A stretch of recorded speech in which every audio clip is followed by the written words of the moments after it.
I feel this country is on the right track. And the question I think all of you have to ask yourselves is, if we have a change of government, do you actually believe that progress, are you certain that progress will continue?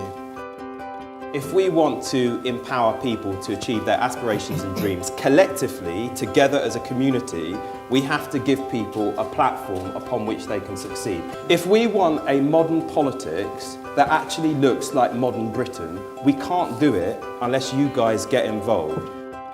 Ideas, values, principles, that's what changes our world. And it's those values that then feed into policies and action to really make a huge difference. It is always a good time to look at what's happening in politics. It is, after all, our politics. These are the guys that we choose, that we elect, that we send to Westminster to do the job for us, but it belongs to us. Hustings are key in election campaigns because they give members of the public from all backgrounds a chance to question their candidates and hold them to account and find out what the debate is like between the different parties, between the different candidates. You will often hear people saying, well, they're all the same, and what would be the point in our politics is everybody was just doing and saying the same things. And so it's really important that people understand the differences so that they can actually make an informed choice when they're voting. I think what's particularly important about the work that Patchwork's doing is it's about engaging young people, particularly from minority communities, who aren't as involved as they should be in the democratic process, aren't as involved as they could be. I think their voice is really important, and this is a very good way of encouraging them to make it heard. Who do you think is to blame for the apathy that most people feel and the fact that most people don't care about politics, and they certainly don't care about politicians? You ask who's to blame, we're all to blame. That's the clear answer.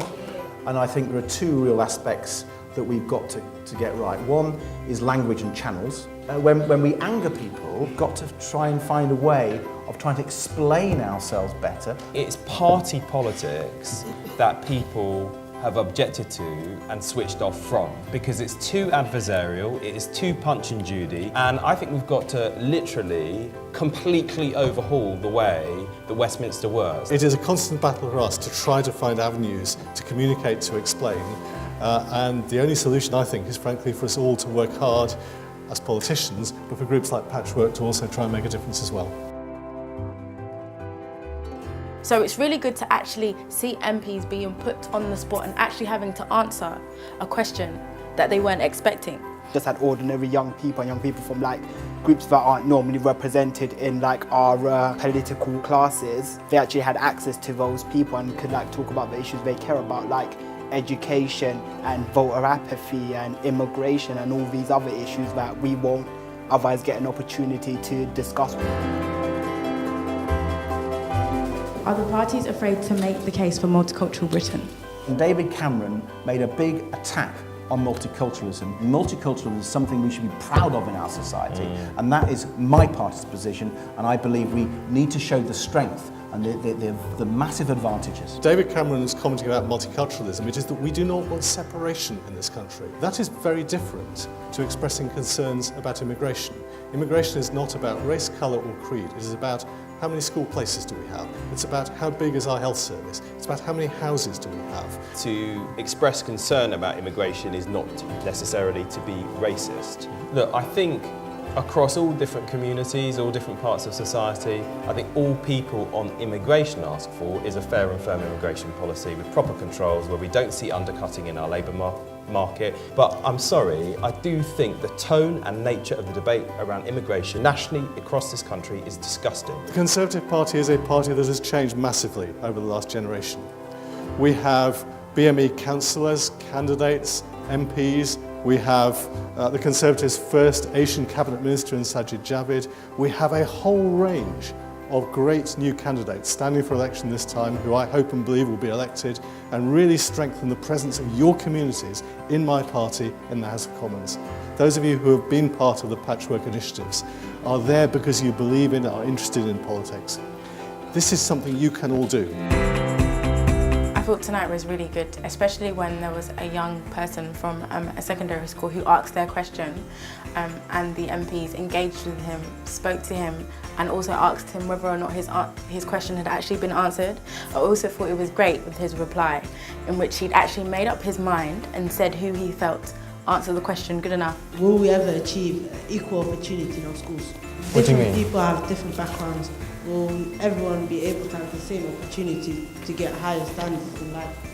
Whether you're going to go down an academic route towards a degree, or whether you're going to go down a vocational and technical route to doing engineering or some other type of technical occupation in the future, that both are given equal priority and we give equal support to people going down the different routes, and that we treat them the same. I actually think in areas where the existing provision has not been up to scratch, why would we not allow groups of parents or a charitable group to set up an alternative school in the area? Why would we not allow, for example, religious groups? There are Sikhs free schools, for example, being set up at the moment. Why would we not allow that to happen? Why do we have to have a society where you're not able to do that? We in government introduced the pupil premium. For every child from disadvantaged background is an extra £1,320 for their education. When I talk to the head teachers and the governors, they're saying it's making a difference to the most disadvantaged children in their schools. The pupil premium is going to be the biggest difference for quality of opportunity that we have seen. The reason that led to like all this apathy was because a lot of young people didn't make the connection between the issues they care about and politics. This is sort of like a life skill. People need to be able to like participate in their democracy. It's important that young people have a political education and understand precisely what they're voting for, precisely what they can expect when they elect a representative. The strongest communities are the ones where people from diverse backgrounds are involved in civic society and also involved in politics. That involvement is a better way of building a better society. However, I also think it helps build trust in our institutions and in politics. That's why it's a great pleasure and a great privilege for us to work with an organisation like Patchwork, who encourage young people from all sorts of backgrounds to involve themselves in the decision-making process and in politics.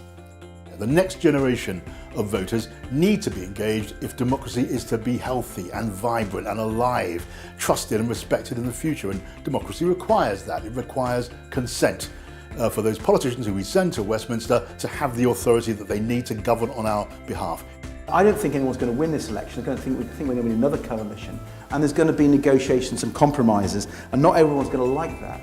But that doesn't take away from the underlying passion and values that many politicians like me have. Look at this panel here. It's a bunch of blokes. If we want a modern politics that actually looks like modern Britain, we can't do it unless you guys get involved. Regardless of which of the three of us you say tonight represents the party for you, do cast your votes. Your votes make a difference. It's really important that you are all part of our democracy. You will be helping shape the future of our country.